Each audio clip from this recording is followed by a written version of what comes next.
I am not prepared. I'm like off my YouTube game. You're not prepared. I haven't finished the book, okay?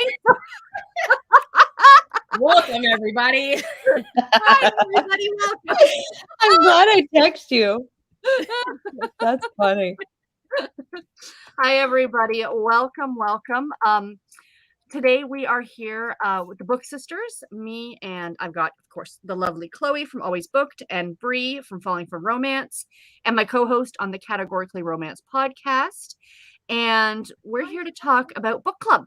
And Chloe picked this month's theme, which was, did you want to tell us about the theme? It was school. So it could be about a teacher. It could be about a school. It could be about a YA, pretty much any YA. It could be anything. So. Yeah. So we all read something different. Yeah.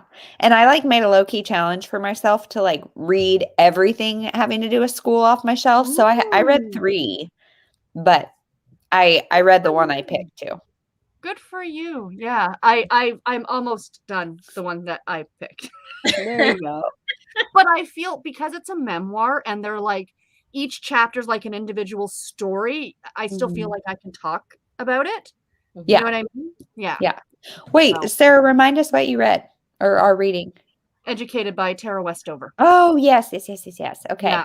Yeah. So do we want to go around? Do you ladies want to start? And I'll start by sharing what you read, Chloe. Sure. So what I planned to read was Masterclass by Christina Dalter. And I love this book. This was a dystopian about a world in which people are given a Q score. And so based on your Q score, you either go to the silver elite school, I think it's green or blue, middle of the road, or a yellow school, which is a state school. And they are not great. They're basically prisons. And so I really liked that because it felt like not that far of a stretch from where we are now. Everything goes into your Q score, your race, your sexual identity, your socioeconomic status, everything. And if you're late, that docks your Q score. They test every, I think, 2 weeks. And so our main character, she is a teacher at the elite school, and her older daughter goes to the elite school, and her husband is one of the founders of this system. And then her younger daughter was in the middle school and then bombs a test and she gets sent to the yellow school. So the mom is wanting to stop it. And so she does everything in her power to kind of blow up the system, despite the fact that her husband's kind of one of the founders of the system. And it was just, I thought it was really thought provoking because again, there's a lot of comparisons in this to World War II and eugenics and that kind of thing. And basically just population control of certain different groups and segregation and discrimination. And you guys, at times I was this is a dystopian that doesn't feel that crazy. And that is shocking and terrifying. And so I really liked that. There were definitely some things that you have to suspend your disbelief. It was not perfect. There were some pacing issues at certain times. And I just need to say, as a Kansan, there were a lot of times I was offended in this book because the state school is in Kansas. And I think the author maybe has been to a part of Western Kansas because she's talking about all these cornfields for days and that kind of stuff. And we grow corn here, but it's mostly wheat. And that's only the Western half of the state. And I don't know. She just made it who would want to go to Kansas, which sometimes I get it, but also come on. Yeah. So that was my thoughts on this. That was, I'm sure you didn't want that much, but that's my thoughts on this. But then the other 2 that I picked up was The Finishing School by Gail Godwin. This one is a joke. It's not actually a school at all. It's this young girl who she moves in with her aunt, her mom and her sister or brother or something move in with the aunt. And because the dad died, and there's this kind of weird, mysterious brother and sister that are middle-aged, and she makes friends with her. And they meet at this pond, which is called the Finishing School. And she idolizes this chick. So that's that. Not good. Wouldn't recommend it. Okay. Then I read The Click by Lacey Harrison. Mhm. And this one is just like your classic Mean Girls. And it was also not good. It's the first in like a 20-book series, but this one was so bad. Like at times I was like, I am like nauseous. These girls are so mean. And this, I mean, it's like a 20-book series, but in this first book, there's not that much character growth. And so I'm done with this. But those are all my school things. Good for you. What'd you read, Bree? We read such different things. I love this. I absolutely love the new. I love this too. Yeah. I read The Skeleton Takes a Bow by Lee Perry. I was taken by surprise at how much school was in this book. So, oh, really? Yeah. So, as I mentioned in our last one, because I read the first book last month, the amateur sleuth is an adjunct professor. I really don't know what that means. I'm just assuming you don't have tenure, whatever that means. But so I figured, like, you know, she'll talk about her job or whatever, which she does. She like volunteers to dish out the SATs to high school students. So we get a little bit of that. Kind of the, like, her parents are tenured or whatever, like they've been teaching at the college for forever, so there's a little bit of snottiness from certain professors, like you're only here because of your name kind of thing. And you know, she's like an English professor, so we see her interacting with students, but her daughter's in high school, and the main plot of the story is she's in the play Hamlet, and she takes Sid the skeleton to be used as a prop. Well, she leaves him backstage one night and he overhears a murder. And so, I mean, she's like taking him to, he's like, take me to school so I can sit in your locker and try to maybe overhear, you know, during the day, maybe I'll hear the voice of the person I heard. And so he's like coming home and talking about all this high school gossip, like this person broke up with this person. Oh, how funny. About SATs. It was like all up in the school. So perfect. And the next book is Halloween themed, so I'll be reading in October. Perfect. Yeah. Ready to go. Cool. Yeah. So like I said, I started. Sorry, were you done, Bree? No, I was saying, go ahead, Sarah. Tell us about Educated. So yeah, I'm not done it yet, but like I was saying, like they are like little vignettes or whatever you want, like little, each chapter is like another little part, but it does follow a linear path from, although there are points where it jumps back and forth. So I know that there's controversy on this, whether this actually happened or not. And I did look into it, and it's more along the lines that her parents are saying what she said about them is not true. Because she does allude to the fact that her father was bipolar. And there was an accident in the book, a car accident that her mom was in, and she suffered major brain damage. And the parents are like, no, that's not what happened, kind of a thing, right? So it is that aside, it's very interesting. And the part that I've had like a difficult time as I'm listening to it on audio is that as she's talking, because they're so the whole premise is that she's a fundamentalist Mormon, right? So extremists, like the father is preparing for end of days, stocking up guns, food supplies, blah, blah, blah. You don't go see a doctor. You don't go to school. So she didn't have a birth certificate till she was 9. And her mother doesn't even know when she was born because they didn't write that down, I guess. Yeah. Anyway, yeah, like my mom doesn't know when that happened. Yeah. There's a scene in the book where the father's kicking her out, like, you're old enough, you need to leave if you're not going to work in the junkyard with me and the boys. And she's all upset, and her mother goes, well, you are 20, it's time for you to go. She goes, Mom, I'm only 16. Like she goes, there's like 6 kids. She goes, oh, I can't remember how old you all are, kind of thing. Like, so she doesn't have any formal education, but then she applies to college, and you can read up on her as a person and what so there's no surprise, like there's no spoiler alert in this book. But like I was saying, the one thing I'm grappling with is because they're so fundamentalist, in my brain, I kept thinking this story happened in the 40s or 50s. You know, this is someone who was my parents' age. She's younger than me. I looked it up. She was born in 86. So I'm like, this was the 90s. Like, I had some time with that. Just trying to, you know, but anyway, it's a hard book to read for the fact that there is a lot of abuse from her brothers to her. So if you're going to read it, just keep that in mind. But outside, like she tells a good story. She keeps you engaged. I can say that for sure. So that was the one, because I got thinking today, I'm like, okay, I didn't finish it. Should I come with another book? But no, I think it counts. I read a Babysitter's Club book this month that deals with school. Perfect. Claudia's, I can't remember what number it is, but it's Claudia's friend, and it's the one where she's struggling, of course, with English, and she babysits a little boy who has dyslexia. So there's discuss of dyslexia and how to teach a child that has a learning disability. Really, for a book written in the early 90s, it had a lot of good information for that topic, I felt.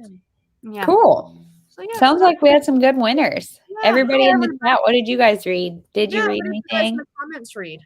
We'd love to know. Give us your Yeah. school recommendation. That's right. What are we all read? Well, we're not going to get into the book club pick just yet for October, but how was your reading month, you guys? Mine was good. Mine was really good, actually. Like, I mean, it's not over, I guess, but I've just been reading off my shelves, really, and I have loved that. I have loved it. So I read one NetGalley, and the rest have been all off my shelf, and I have really enjoyed that. Good for you. How about you, Miss Bree? It's been good. I feel like just in the past couple days, I've been in this big reading burst mood. I finished a book, and I'm like, all right, let's start something else. So hopefully the pacing keeps up. Hopefully I don't have a dud in there that throws me off. I know. That's what kind of happened to me this week of I got a couple duds in a row that I was like, and I only had them on ebook and I couldn't do text to speech. So I was like, golly, this slowed me down quite a bit. But and now I'm reading a Nicholas Sparks book that is 17,000 pages long, and it's too much. And so I'm not loving it. And I'm just kind of in a series of rough ones, but I saw his new one. Where did I see it? He's got a new one that's coming out this week. It's a Christmas one. I kind of sort of want to read it because it's a Christmas one. And some of his, if you're in the right mood, I feel like his can be good. But if you're not, you're not. And I just think a contemporary romance needs to be 400 pages or less. I agree. I absolutely agree. 500-page contemporary romance, it's too much. 1,700 pages. Yes. And that's an accurate count right there. Amount of pages. I've had to start it 6 times though, because it's just not pulling me in. Girl, DNF that thing. Just DNF. I'm all right. But I have it on audio, but it is 14 hours or 15 hours or something. So I don't know. I'm like, that's classic length. If you're getting into a 17, 18 hour long audiobook, that's a classic. Yes. Or you know what I mean? Like Addie LaRue is 17 hours. Or it's your Outlander. Yeah. Those are 35 hours, and that's fine because I could listen to that forever. Right. But yeah, no, I this month just we were joking about earlier this week when you messaged us, Chloe, you're like, oh, are we doing thing on? I'm like, oh, sugar. It has flown. I don't know what happened. It's craziness. Absolute craziness. Well, and that I just filmed my October TBR, and I'm like, look at me, I'm way ahead of the game. I'm good. I got this going. Then I'm like, that's next week. No, I'm not good. I am literally 5 days ahead of time. I know. I got to film mine tomorrow. I wanted to do it today, but we were just too busy, so I couldn't get to it. But it's epic because that's what I do. But I'm in the middle of a book right now that I'm liking it, and this part of me wants to DNF it, and I'm like, no, you've already wasted 4 days on this. Just finish the damn thing, because I'm at 65%. It's the what's it called? I can't even remember the title at this point. A Lady's Formula for Love by Elizabeth Everett. It's a historical romance. You guys have maybe seen the cover of this one, right? So she's a lady scientist. Yeah, it's a light blue. Yeah. I was looking on Goodreads and everybody's saying it. The center of it just drags. And I'm just like, oh. DNF. I want to, but I need it for a challenge for Past the Parcel. I have to finish it for a challenge. So, and like I said, I've already wasted 4 days on it. Skim, yeah. I think I'm to that point, I read The Deacon House Murders. Hold on, Trapped in an Ooh, that sounds really okay. I'm writing that down. Yeah. When you said homage to Agatha Christie, I'm like, yes, I'm in. Yeah, it's a translated work. So if that ever pops up for a challenge, right? Uh-huh. That's awesome. Cool. Excellent. Anybody, have you guys read any other school related books that you can think of that we could talk about and recommend? Yes. Just in general? Go ahead, Chloe. Well, so for a middle grade, there's a lot. Wayside School is Falling Down. That series, the Wayside School books are really good. Middle grades. Let's see. Okay, guys, here we go. Back on the book with the blue cover. What You Wish For by Catherine Sinner. That she's a teacher, and it's a principal that comes in, and they've got like a history together. Let's see. I've got lots. I love this like trope or setting. Yeah. I feel like I read a lot where like the heroine's a teacher, but it's not a lot of like actual school setting stuff. So I don't. Yeah. Like, oh, this is a school-ish romance. Loving Mr. Daniels by Brittany C. Cherry. That one they meet, and then he's her teacher. There's a couple like that I have read and liked.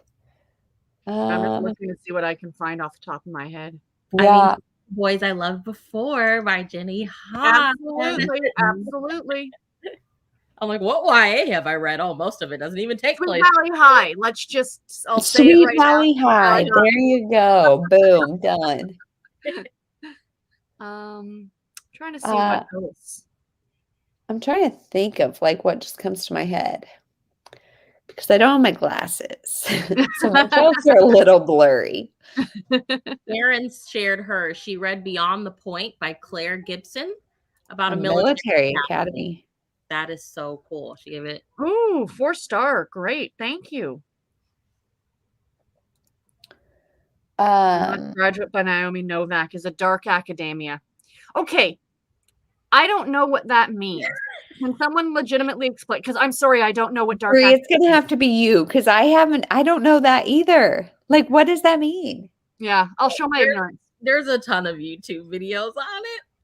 I might have watched them, but I might have also not. My gist is, and Julie Ann Marshall, correct me if I'm wrong, it's an aesthetic. It's like Dead Poets Society, like history lovers, plaid wearers and stuff. There's like dark academia and like light academia. And I don't know. It's The Secret History by Donna Tartt. Like so like a little bit more. Gotcha. Yeah. Just finished Evermore. I wanted to read that. Oh, awesome. Thank you. Yay. The House in the Cerulean Sea, that's like a boarding school kind of thing. Yes. Another middle grade, Spying on Miss Mueller by Eve Bunting. That's a boarding school book. I don't even read middle grade. What am I talking about? And I totally just realized something looking at my shelves. This is a complete side tangent, but it's not a video of mine without a side tangent. I just borrowed the book The Dry from the library because I'm like, I really want to read that. I'm literally staring at it on my shelf. That's funny. Oh, only me. What? So he read The House in the Cerulean Sea and gave it 5 stars. I've heard it's really good. I really should try and read that. Yeah. Kids being violent to each other, and it might include a murder. Dark academia. Okay. All right. Thank you. So it's like Harry Potter. Is that dark academia? I think it is considered dark academia. Dude, interesting. The witches one that you keep twisting my arm to read, Brie, would that be considered dark academia? Oh yeah. Discovery of Witches. That's it. Yeah, Deborah Harkness is an historian. History nerd-ish stuff is dark academia. Gotcha. Okay. It's so weird. I'm trying to Google it and find a like actual definition. I can't think of anything else off the top of my head.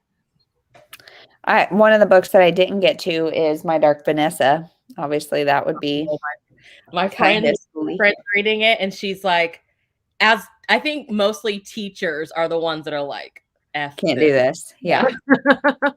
Okay. Dark academia is a subculture with a heavy emphasis on reading, writing, learning, and a look best described as traditional academic with a gothic edge. Think Okay. slutty brown cardigans, vintage tweed pants, a worn leather satchel full of a stack of books, dark photos, brooding poetry, and skulls lined up next to each other. There you go. Okay. All right, I'll take it. So what do you guys think it is about the school setting? I mean, I think it can be different for each sub. Like if you're going to do middle grade, that has its own kind of aesthetic with it. If you're going to do high school, usually you're going to have somebody snobby or a bully or whatever.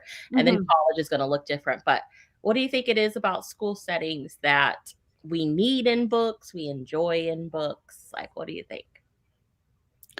For me, I feel like it's relatable because we've all been to some sort of school. However, I'd be interested to know, like, do kids from homeschool backgrounds, do they enjoy it or do they not? Or is it, like, because for me, I loved school. I still love school. I went, I became a teacher and I love school. So I have really pleasant memories of all ages. So I like reading about school.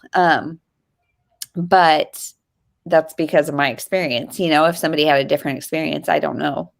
Yeah. I'm not a fan of school, so I never was a fan of school. So that's why I don't hunt them out the way that you do, Chloe. Like, Right. Just because it's not something that I enjoy or enjoyed. Yeah. But I like the darker, like it just dawned on me one of the books, and I'm just trying to remember the title of it here. Good Girls Lie by J.T. Ellison. That takes place in a boarding school. Yeah. Oh, okay. It's a dark thriller. It's really good. I like J.T. Ellison. Bree, what do you think? Do you like? Hello, Alicia. I don't know. I think it's just because school is this setting where people from like all walks of life are like thrown in together. And if a writer does it well, it really captures how great and frustrating that can be, Well, and I think when you're like young, before college, that's where you spend the majority of your time. And, so it's like, if you really want to learn about like relationships or people or characters of any kind, it's probably going to be through school. And, I mean, in college, it's like you're discovering who you're going to be, what your career is going to be. And so a lot of that is wrapped up in school, although not completely, but typically when you get college stories, it's a part of the person's identity. Yeah. Yeah. And I think, like for me personally, I would prefer to read middle grade for school just because I remember that being something I did enjoy. It's once I got into high school that I became very frustrated and, I'm not the best learner for things and that's fine. But, the middle grade stuff. And I think especially if you can find stories, and I would love if anybody knows of any, where kids also struggled, because I think that's very relatable, not just necessarily with bullies or friends, but with school itself, I think would be very good. Yeah, because usually it's more about the social interaction than I really am struggling with math. And that is something that actually happens, social interaction stuff too. But yeah, that would be nice to see a kid that's actually like, hey, I kind of suck at science, Yeah. And not like everybody's picking on me because I suck at science, but like I want to not, I don't want to feel stupid all the time. Exactly. Let's see what we got here. What about A Good Girl's Guide to Murder? It involves a student doing a class project. Oh, okay. Good. I'll have to check that one out. Thank you, Julie. Yes, thank you for the recommendations. I wanted to read the new release, The Love Hypnosis. I can't even read. Hypothesis. Oh, that's Hypothesis. Thank you. I'm seeing it everywhere. Yeah, it's the one with the science-y cover, right? Yeah. I think growing up, like maybe, I don't know, because being a kid in the 90s and the early noughties, stuff was not marketed how it is now. But I just remember pop culture made school look a certain way. And then you actually get to high school and you're like, this isn't Saved by the Bell. Yeah, right.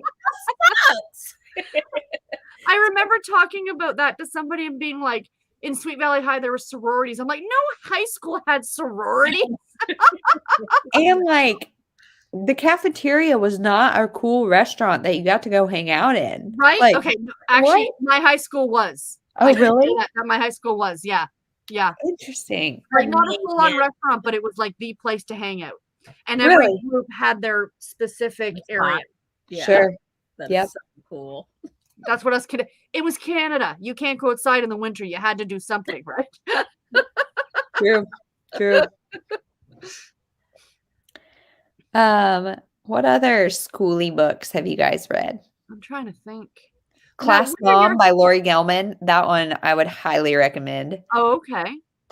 She's got like 2 teenage kids, and then she has like a later in life baby who's now 5.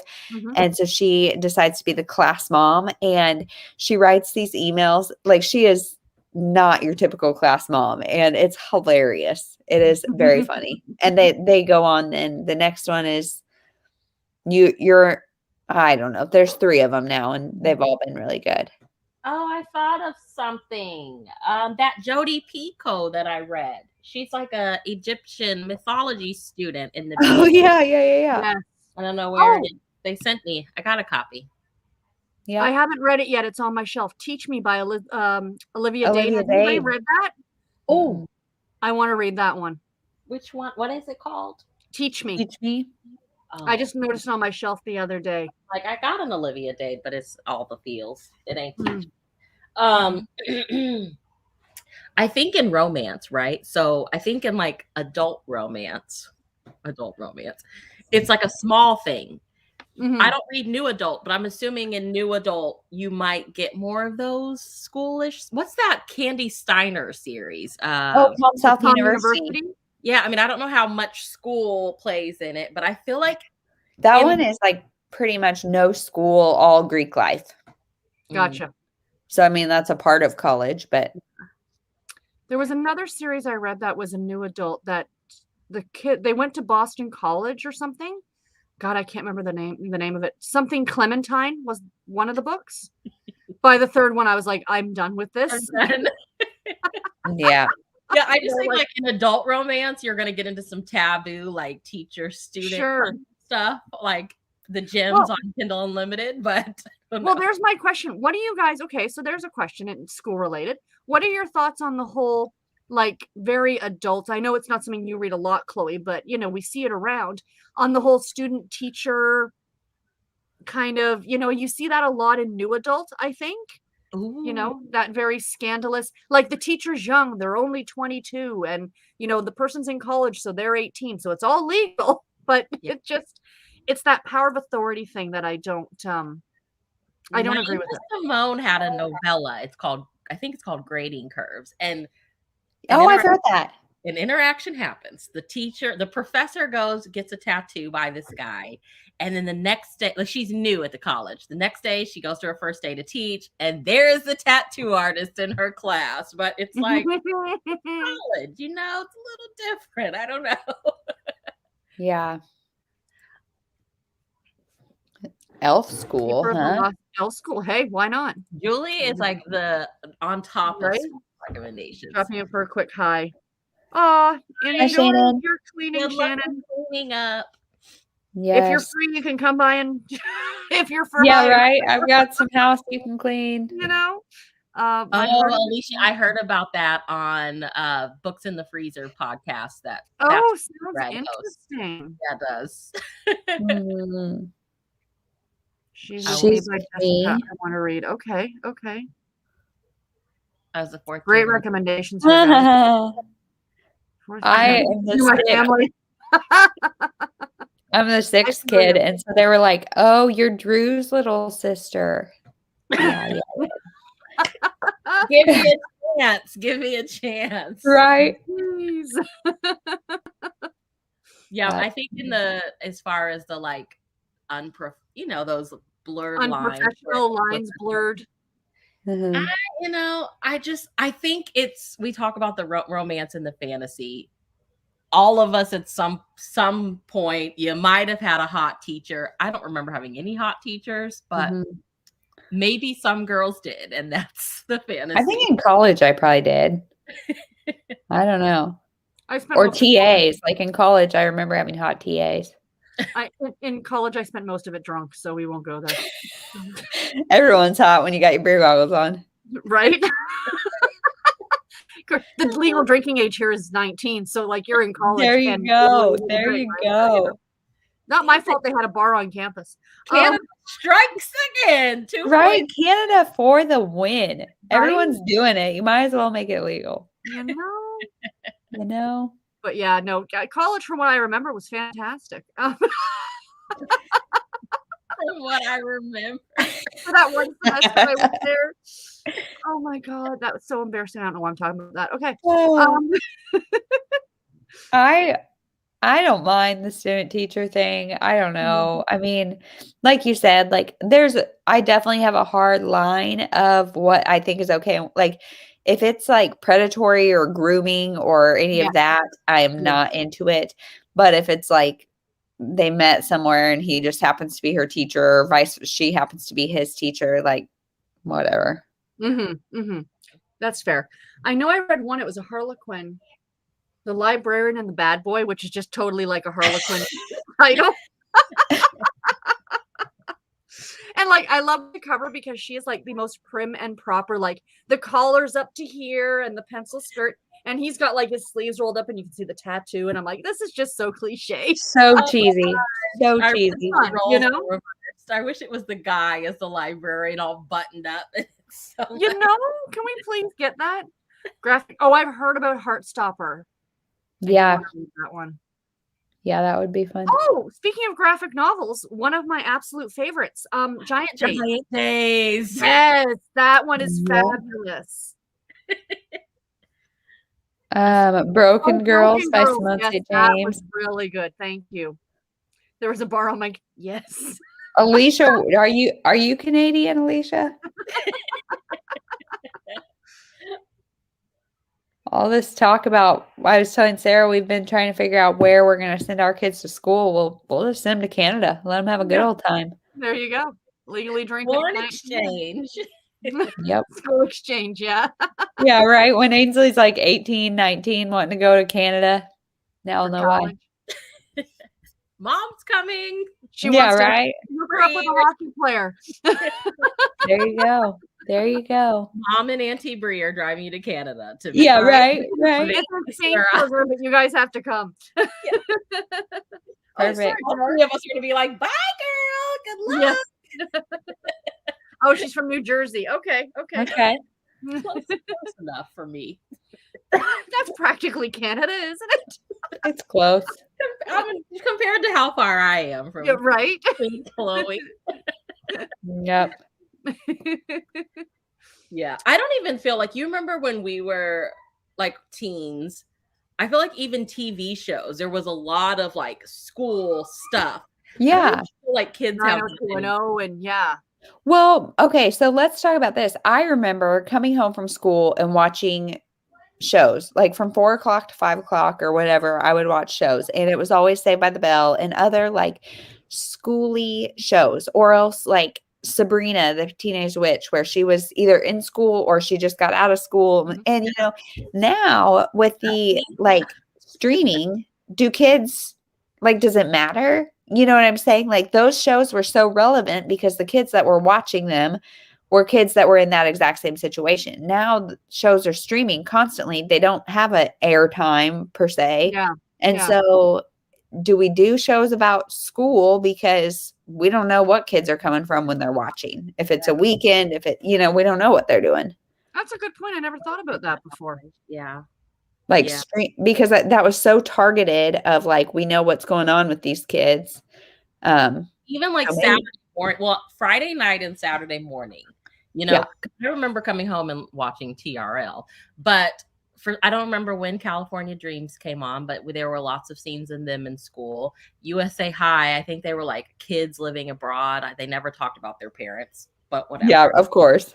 I remember Saved by the Bell, the new class was like Saturday morning. So, but yeah, it felt very like, I was like, I can't wait to get to high school because I know. this is what it's going to look like. And you guys had all like these, because I watched, I'm the generation of 90210, the original 90210.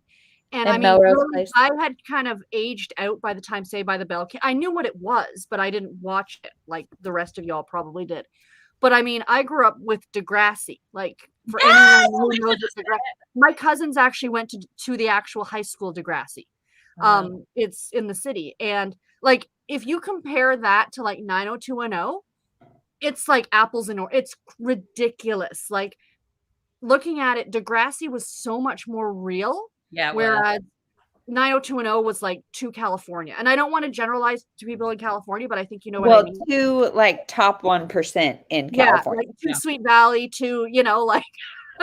Oh my gosh, when Manny starts like wearing her thong out and you can see it. I was like, what is Manny going through? What happened to this girl? And then Drake gets shot and he ends up in a wheelchair. I'm like, what is going on? Did you guys ever watch One Tree Hill? No, I didn't watch that No, one. I know one of the MTV VJs. What's her face? Hillary. Yeah. Something. Yeah. That one was good. One of my friends, I remember in high school, she got her wisdom teeth pulled. And so we made like a massive fort in her living room and just binged like the first two or three seasons of One Tree Hill. It was perfect. I love Dawson's Creek too. Yeah. Even though it wasn't necessarily school, but they were of that age. They were going, you know, that was a good one. We didn't watch too many of the dramatic ones. Like I watched My So-Called Life and that was that show. That's a travesty that it was only on for like a season. I know. Jordan Catalano. I'm like, Angela, we need now as a grown woman. I'm like, we need to talk about Jordan. Right? Yeah. And what was the other one that I watched that was out? Was it only Canadian? There was something. I know you said something about students living abroad, but this one they were actually doing school on a cruise ship. Oh, Shannon, wow. If you're still here, it was a Canadian show because Ryan Gosling was in it. Oh. Yeah, it was his first TV show after the Mickey Mouse Club, I think. Okay. Ryan Surf High or something. I can't. It was. Look it up on YouTube. It's absolutely hilarious. Breaker High. Yes. Breaker High. Thank you. Oh, he's cute. I know. Little baby Ryan Gosling. It is so 90s, 97 through 98. Yep. And it was like, I remember good old days. We had something called YTV, which is like for young, right? And I remember it being on that, I think. But yeah, it's God, I'm aging myself at this point. Yeah, I don't think that they get stuff like that like anymore. I don't see my daughter watching Moesha now and is obsessed with it. Really? Is there nothing out for you guys to watch? Yeah. Sister, she's watched. She's love it. Yeah. Love it. Mm-hmm. I like. That's why I love streaming though. Like, because I'm gonna make my kids watch that stuff. They don't get to watch the new stuff. They got to watch the good stuff. The old stuff, and I'm not just saying this because of the nostalgic thing, because I think we're all right there. But legitimately, it just felt more innocent. Well, because I think like as we go, kids are getting older and older at younger ages, and TV is reflecting that. And I don't know, I mean, it's chicken and an egg, which came first, but like, yeah. And I mean, you see shows now that are targeted at young elementary and there's kissing and they're, I mean, it's like, not like we're making out, but like he kissed me or, and I'm like, we don't, like, let's let them be kids. Absolutely. I mean, and back then there were some shows that were older. I mean, look at like 90210. How old was Luke Perry in that show? 55 when he started in the show? Like he was legit in his 30s, I think, when he got that. He was not a 15-year-old guy. No, he was not. My world was crushed when I learned that Jake Ryan in 16 Candles was not a teenager. Samantha at the end. I mean, he's still Jake Ryan and gorgeous, and I'm like, Yeah. You. Just break my little teenage heart. Did we have, okay, speaking of that, did you have any favorite movies that are like high school related? Because I know it's problematic, but I, to this day, love The Breakfast Club. I was There's going to just say The Breakfast Club. fantastic about The Breakfast Club. Oh, I, you know, 16 Candles. I love that Yeah. movie. It's Yeah, yeah. horrible, but it's so good. It's so bad. It's so bad it becomes good. I will forgive it, okay? It is I know. Can you guys hear the kid who mows our lawn just came? I'm like, really, of all the times in the whole week right now? Because of course you had a sign up saying recording in progress, Chloe. Please show Right, up. right, exactly. There it goes. Alicia said The Breakfast Club is her favorite. Yeah, Can't Buy Me Love. That's a good one. Oh, do you guys remember Wish Upon a Star? It was like, I think it was a Disney original or whatever, but it's about two sisters and it's like a Freaky Friday thing. They switch bodies. It's so good. It's on Disney Plus now, but it was, well, let's see when it was out. Whoops. I'm trying to think of any other ones that that had like that high school or school setting. Pretty in Pink, like pretty much anything, you know, from that. It was 1996.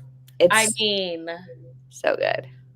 was in the movie Scream? Weren't there some scenes at school? I'm sure of it. I'm absolutely sure of it. Yeah. School party after, you know. Yes, You that guys- you can find Disney Channel movies on. Yes, I agree. Wish Great, but that Yes. Well, yeah, this one is 1996 and Katherine Heigl's in it. And so she was young. I mean, you remember the 90s, like there were a crap ton of like school movies, like what was it? He's All That and Yeah. Yes. Oh, what was the one with Heath Ledger and Julia Stiles? 10 Things I Hate About You? Yep. Yep. Yeah. About you. Oh. Clueless. The best movie of all time. Yeah. They just made school look so, and it's, I think going back to like the innocence, you know, it's like when we were talking about YA category, it's like we didn't really have anything to worry about. Kids nowadays, you see people getting shot for no reason, people shooting up the school, you know, they have so much more to worry about. So I wonder how much of that is just taken away the innocence that we were. It's a good point. It's a very good point, Brie. And like even on a smaller scale, just internet bullying. And if you go to a party, what's going to end up on the internet where everybody sees it with who knows what hashtags and like, I mean, yeah. And like metal detectors in schools and stuff like, yeah.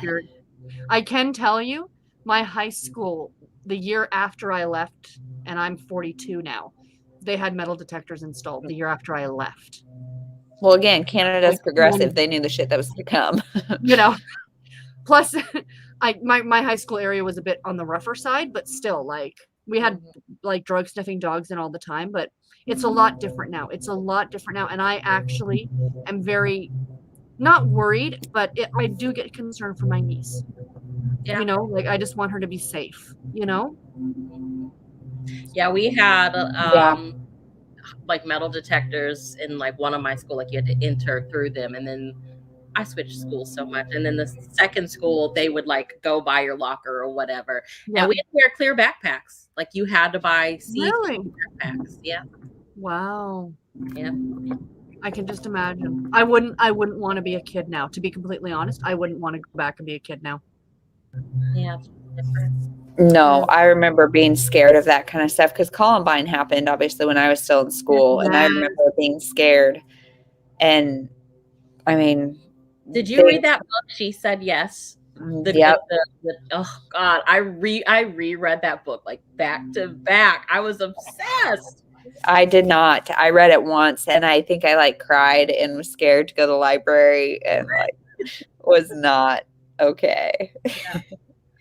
It's so crazy that you thought that was it. You would never see something like that again. Yeah. The one that like Columbine was in Colorado, right? I think I was already out of school by the time Columbine happened. But for me here in the city, there was the Paul Bernardo. If you've probably heard of him, him and his wife kidnapped like these girls along with his own sister or her sister, and did bad things to them. But those girls were my age, so we heard about it on the news, and it was like, they just pulled up and asked for directions and then kidnapped these two girls. You know what I mean? Like, that's what I grew up with in high school, and that made me very fearful of certain, like walking home, or you know what I mean? We always went in packs. But then, like, so the more we talk about this, it's like I'm thinking about, okay, so maybe I'll homeschool my kids, but then what? Like, there's got to be a time where they go out and be in this world. Like, this world just sucks. I mean, there's great things about it, but like, it's absolutely a scary place to be. And like, as a mom and stuff, it's like my kids, I don't care how old they are, they're never ready. They're going to stay here with me forever. 45, you're like, let me walk you to the store, girls. Like, I have a king size bed. Come on in. Yeah. I mean, this year, like the third week of school, Jace, some kid said something racist to him, and he was telling me, and he was like making excuses for it. He's like, Mom, I just think he was upset. And I was like, fuck that. Like, no, I'm not blaming the teacher, but you need to tell the teacher stuff like this is happening, That's right. And it's just like, I had that same thought of, I just need to look into homeschooling. But then, like you said, Chloe, it's like, but at the same time, this prepares you for one day when you're out in the world by yourself. It's like a social experiment. It's prepping you for the real world, but it's like, at the same time, you're supposed to go there to learn, and I shouldn't have to worry about all of this extra stuff. So yeah, it's true. Well, that's what I was telling Sarah, one of my friends, her and I were talking today because her little boy keeps getting kicked out of school because he's got some behavior issues. He's adopted, so he has some past trauma. Like, he's got some things to work through. He's 6 years old and he's getting kicked out of school. And it's like, that is heartbreaking because, yes, our schools are just so taxed right now that they can't deal with any kid that doesn't fit the mold. And the racism stuff gets swept under the rug, passed along, don't have time to deal with it. Like, they'll check the boxes and say they're dealing with it, but they're not. And bullying, they're not. I mean, and I know this is no dog on teachers, because teachers are the hardest working people in the world, and they are busting their tails. I'm saying the expectations, and you can't manage 30 kids and know what's going on. There's too much put on their plates. Yeah, it's true. I had that assignment this week in school. That was our debate. Do you think class sizes should be increased? Like, say you have a class of 16, should you increase it? And your district says, hey, we're increasing it to 28. And that's, some people are like, it honestly doesn't matter. They've done all these experiments and they're like, there's no proof that shows kids learn any better if they're in a smaller environment. But I'm like, yeah, but sometimes we got to take all of that out of it and just the experience of learning better based on test scores. Like, that's not, the test scores don't show everything. What about your son who was told something that he will always have in his head?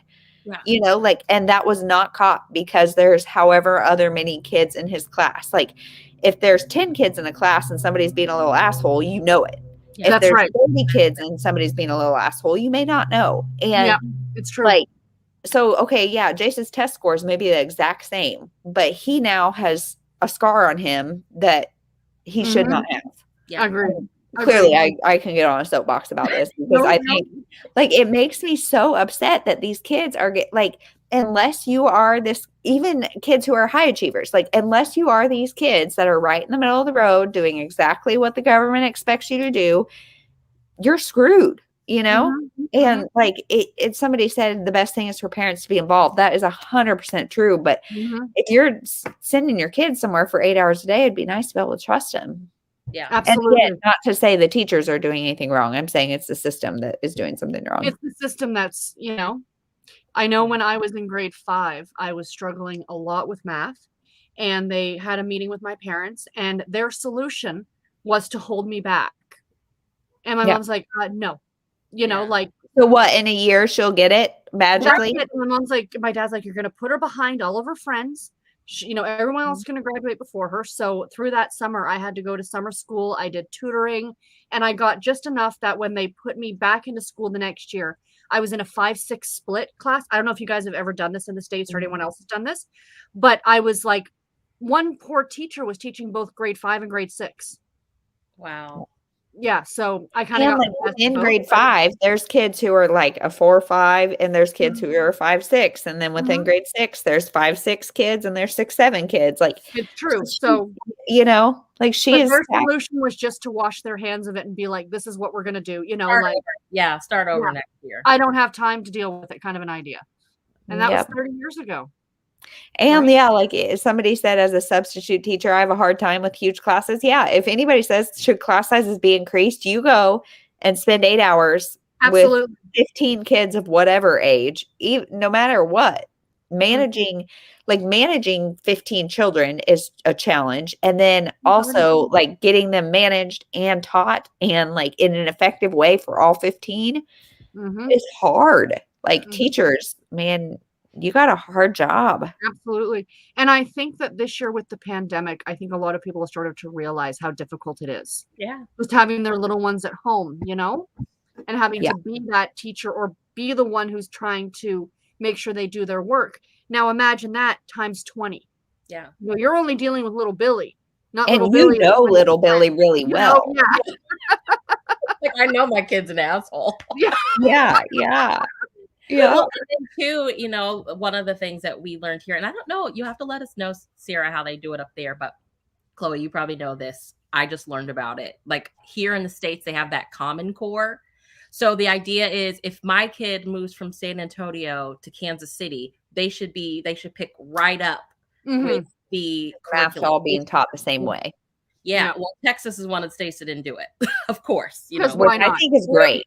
I mean, yeah. So, but I mean, at the same, like the idea, so I learned about this week, but last year, whenever the kids were home, I was like trying to help Asia with math. And I didn't know this was kind of part of it. I'm just like, hey, it's like easy, right? I'm just counting on, and she's like, Mom, that's not how I was taught to do it. So she shows me, she's like drawing all these circles and putting all these dashes inside. And I'm like, what is this? And so I talked to the teacher and she's like, yeah, we have taught them completely different than what you learn. And I'm like, how am I supposed to help my kid then? Right. It's simple math. If, I get changing with the times, but yeah, as a parent, it was really hard. I don't. And again, it's just, to me, it's just a reflection of like teaching towards uniformity, teaching towards the test, teaching towards, it's not in theory, Common Core is a good idea. In practice, it's not. Yeah. My sister teaches English at a high school in Dallas. She's like a volleyball coach. So she's like, whatever. And, she's like, I don't like it. She's like, I'm teaching them to the test. She's like, I don't get to teach fun books and have these in-depth conversations. Yeah. I'm teaching them so that they can pass a test. And I'm like, where's the fun in that? Absolutely. Absolutely. And like the stakes are so high on the kids, on the teachers, on everything that like, if we aren't becoming more anxious as a society anyway, here we go. Let's put our kids starting at 2nd grade into this craziness.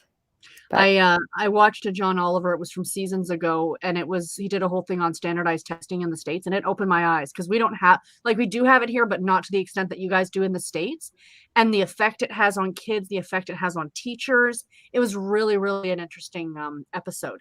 But yeah, like you guys are tested out the wazoo for everything down there, it seems. Well, and again, it makes sense in the fact that like they have to have some way to measure progress, and they have to have some way to like measure things.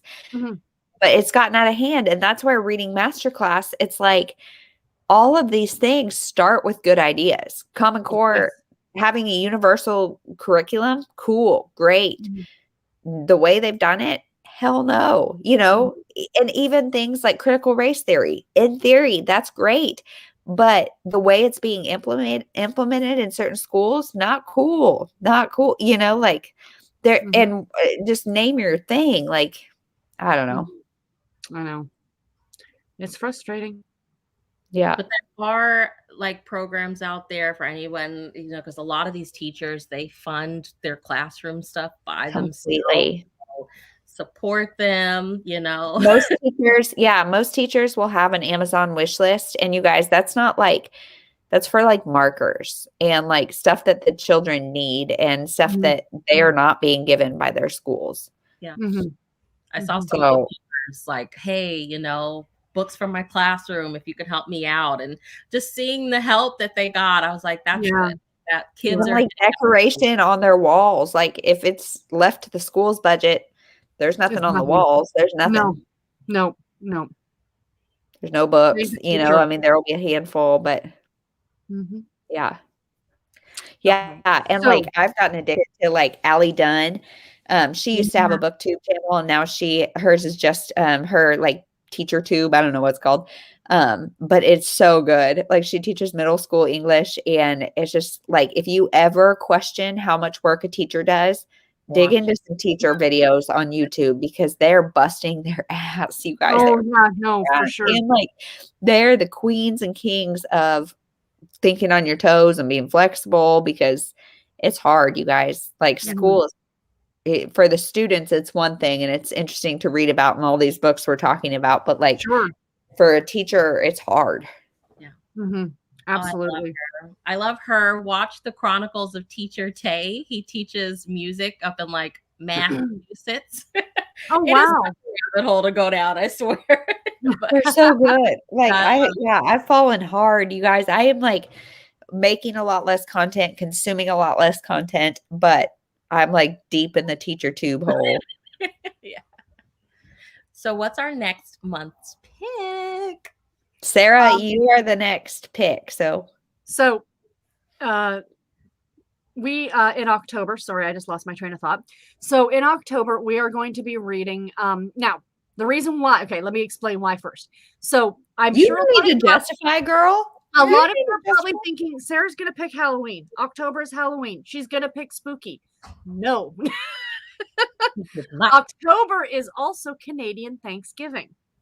Second Monday in October, or as we like to call it, Thanksgiving.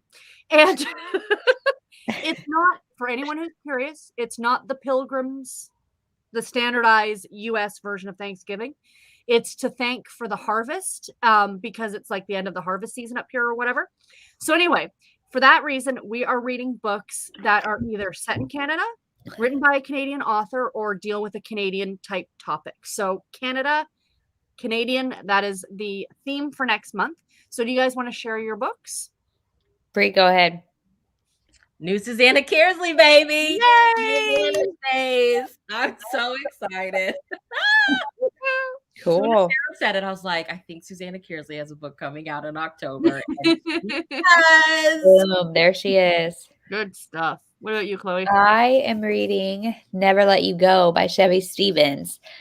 She is a Canadian author, and this is about a woman who escapes her abusive husband, and he gets put in jail. And then many years later, he gets out, and she thinks she's being followed, and she thinks it's her ex. Yeah. Again, 3 vastly different picks. I've got a Canadian author set in Canada about something historically Canadian. The Quinlan Sisters by Shelley Wood about the Dion quintuplets. Okay. The what quintuplets? The Dion quintuplets. No, I've never heard that. Let me school you very quickly. Please do. 1934, they are the first identical quintuplets born in the world to survive to adulthood. And they were born in Northern Ontario, about 2 hours north of where I live, during, of course, the Great Depression.